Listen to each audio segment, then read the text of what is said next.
Hello Faithbox subscribers, my name is Alex Njimana and I was born and raised in the country of Rwanda. And Rwanda is a tiny country in Central East of Africa, and that's one of the countries that receive Operation Christmas Child Shoebox gifts.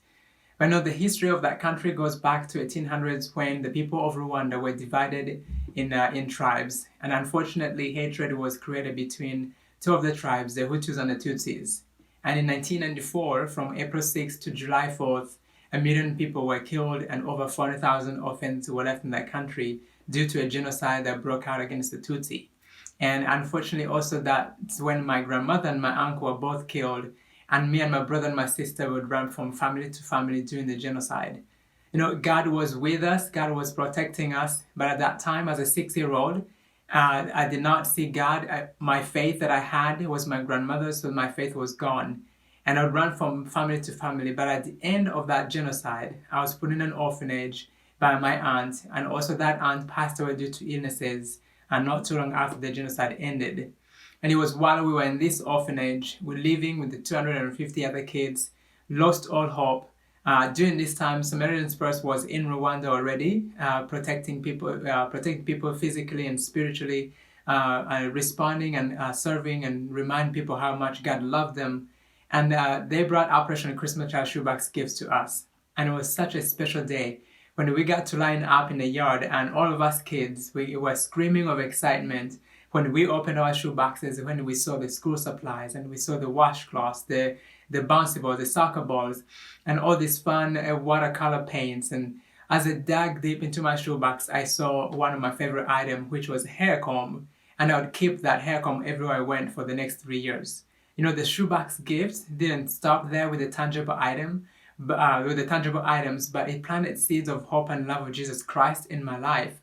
That a year later, I remember a time when I was bitter and I was angry and asking God, where were you? Do you care? I was starting to read the Bible, and it would say that we're all created in the image of God, and God sent His Son Jesus Christ to die on the cross for us.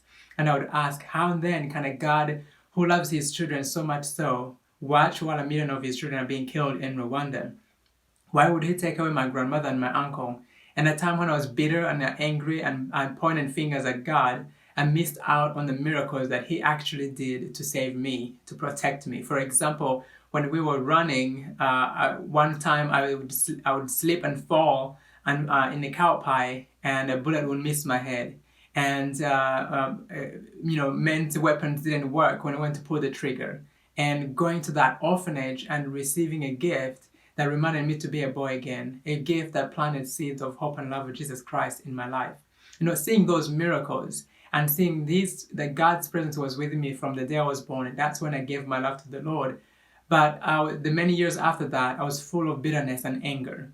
And you probably have heard it say that bitterness is the poison that you take in, hoping that it would harm the other person, but it's actually harming you yourself. And that's exactly what was happening. And it was through discipleship, people who helped me process that anger. And I was reading the Bible at a time when I was reading the Lord's Prayer in Matthew chapter 6, in verse 12, where it says that, forgive us our trespasses as we forgive those who trespass against us. I did not want to pray that prayer because in my heart I was not ready. But God continued to counsel me, to love on me, to send people to share that love of Jesus Christ, that I started to pray, Lord, help me to heal so that I can be able to see that person, to be able to see the person who caused me so much pain the way you see them. And so in 2013, I actually got an opportunity to meet one of the people who caused me pain. The man who I killed my uncle, was able to see him go back to Rwanda and see him in the prison and get a chance to share the same seeds that were planted in my life by that shoebox. We were able to plant that seed in his life as well. You know, he didn't receive the Lord Jesus Christ right there and then, but we plant that seed, and we know that God is going to use those seeds to remind him that He loves him as well. That no matter what he's done, if he asks Jesus Christ to forgive him, he can be forgiven as well. You know, this is the good news of Jesus Christ that is packed and delivered with each and every shoebox gift. And this encourages me to pack even one more box so that we can share God's love of forgiveness, not only to the children, but to all over the world, because we all need that love of Jesus Christ, and we've been challenged to forgive those who have caused us pain. Thank you. May God bless you.